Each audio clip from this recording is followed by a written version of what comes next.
Today, if you want meat, you open a fridge. Maybe you take out chicken. Maybe you order food from your phone, and within minutes, dinner appears. But for most of human history, food did not come wrapped in plastic. It came with tusks. It came with 6 tons of muscle. It came with the ability to crush you by accident.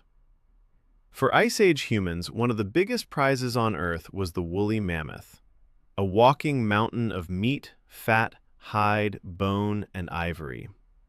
But here is the part most people imagine wrong. Ancient humans probably did not just run across the snow throwing spears at mammoths like in cartoons.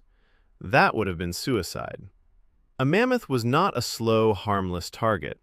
It was an elephant-sized animal built for the cold, with thick skin, heavy muscle, curved tusks, and enough power to destroy a human group in seconds. So how did small humans with stone tools hunt one of the largest animals on Earth? The answer was not strength. It was planning. Let's start with the most important fact. Humans did not need to beat the mammoth in a fight. They needed to make the mammoth make a mistake. That mistake might be stepping into mud, running toward a cliff, getting separated from the herd, charging into a weapon, or becoming trapped in ground it could not escape from. Because the real weapon was not always the spear. The real weapon was the landscape. A mammoth was powerful on open ground, but that power had limits. An animal that heavy cannot turn quickly. It cannot stop instantly. It cannot climb steep slopes like a human. And if it panics near soft mud, a ravine, or a pit, its own weight becomes dangerous. So a hunt probably began long before anyone threw anything. Hunters would follow tracks in snow or mud. Broken branches could show where the herd had passed. Dung could show how recently. Hair caught on shrubs could reveal direction. The group would watch from a distance, sometimes for hours, maybe longer. The target was usually not the strongest mammoth. It would be the young one, the old one, the injured one, or the animal that could be separated. This is where human intelligence mattered.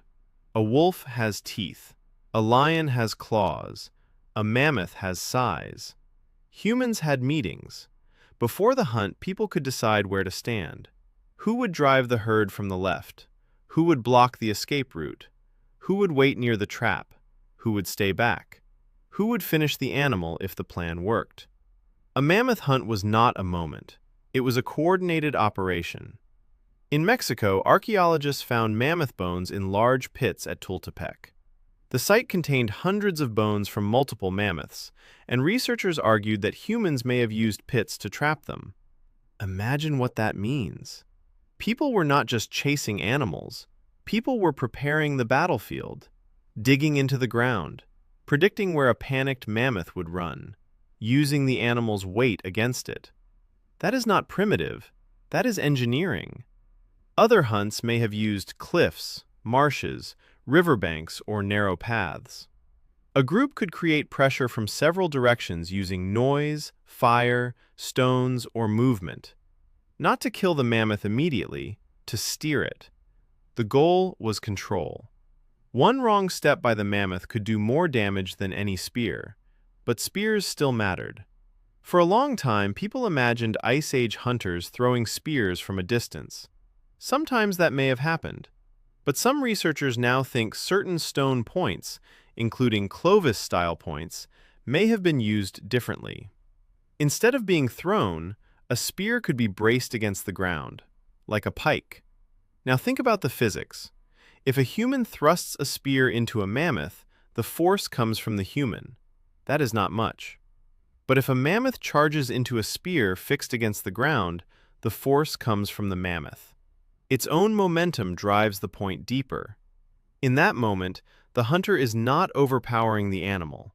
The animal is powering the weapon. This idea is still debated, and that is important. Ancient hunting did not have one simple method. Wood rots, sinew disappears. Most weapons are gone. What archaeologists find are stone points, bones, cut marks, and patterns in the ground. So we have to be careful. But the pattern is clear. Mammoth hunting was not random violence.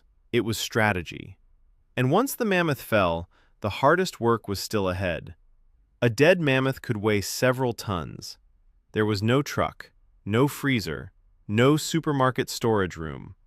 The group had to process the animal where it died. Meat was cut away in huge sections. Fat was saved because fat meant energy. Bones could be cracked for marrow. Hide could become shelter or clothing. Tendons could become cord. Tusks and bones could become tools. In cold, treeless places, even bone could be used as fuel. A mammoth was not just dinner. It was a supply depot. One suck.